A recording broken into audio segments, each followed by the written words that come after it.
你有冇發現現代人總係活得咁疲累？我哋拼命學新技能，追最新資訊，努力跟時代腳步，但個心就越嚟越空虛，個身就越嚟越疲憊。其實早喺2000幾年前，莊子就已經睇透咗呢個問題嘅本質。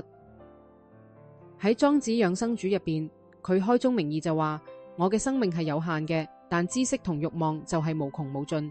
呢句話講出咗人生最根本嘅困境。我哋嘅生命係有限嘅，但知識同慾望就係無窮無盡。就好似一個人企喺海邊，想用雙手將成片海水都潷起嚟咁，根本就係冇可能嘅事。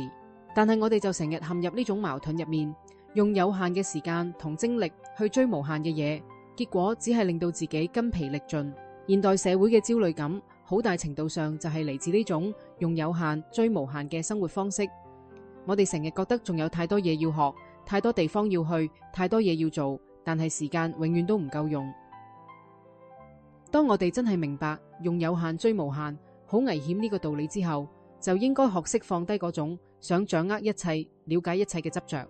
呢個唔係話我哋要停止學習或者放棄成長，而係要學識選擇。選擇咩係真正重要嘅，咩係可以放低嘅。就好似一個有智慧嘅園丁，佢唔會試圖種晒所有嘅花，而係專注種幾種最適合呢塊地嘅植物。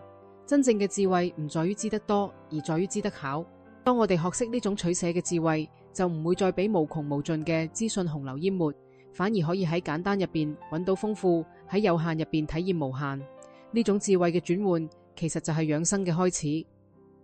再深一層嚟講，莊子仲提醒我哋要超越世俗嘅善惡標準。佢話做善事唔好為咗名聲，做壞事唔好為咗避開懲罰。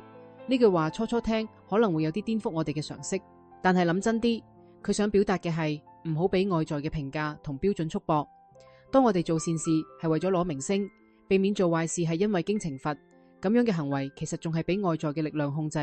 真正嘅自在係嚟自內在嘅平衡同清明，而唔係外在嘅讚美或者批評。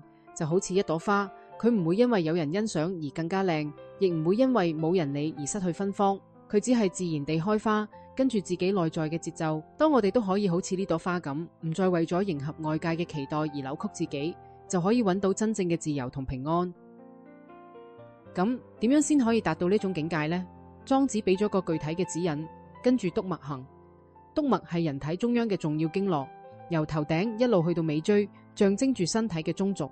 跟住督脈行就係行中庸之道嘅意思。呢個唔係消極嘅平庸，而係積極嘅平衡。喺各種極端之間揾到嗰個最自然、最和諧嘅位置。就好似走鋼絲嘅表演者，佢唔係僵硬咁保持平衡，而係喺動態入邊穩定，喺變化入邊保持和諧。呢種中道智慧令我哋唔會因為過度而消耗自己，亦唔會因為不足而錯失機會。無論面對成功定失敗，讚美定批評，我哋都可以保持內在嘅平靜同清明。就好似竹喺風中彎曲，但唔會斷咁。當我哋真係掌握咗呢種中道智慧，就可以達到養生嘅4重境界：保身、全生、養親、盡年。保身唔只係保護身體健康，更加係保護心靈嘅純淨。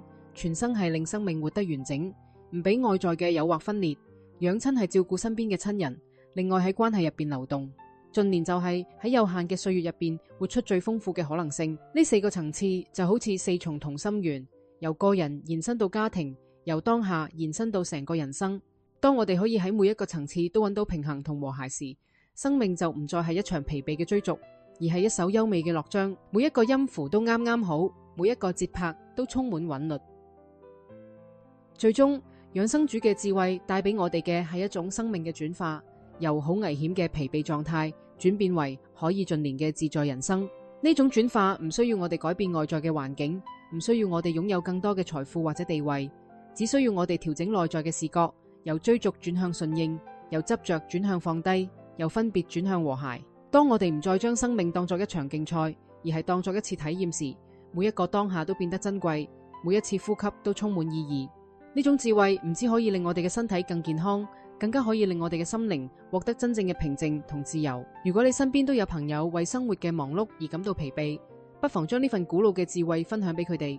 願你喺接下嚟嘅日子入邊，可以喺繁忙入邊揾到寧靜，喺有限入邊體驗無限，活出屬於自己嘅從容與自在。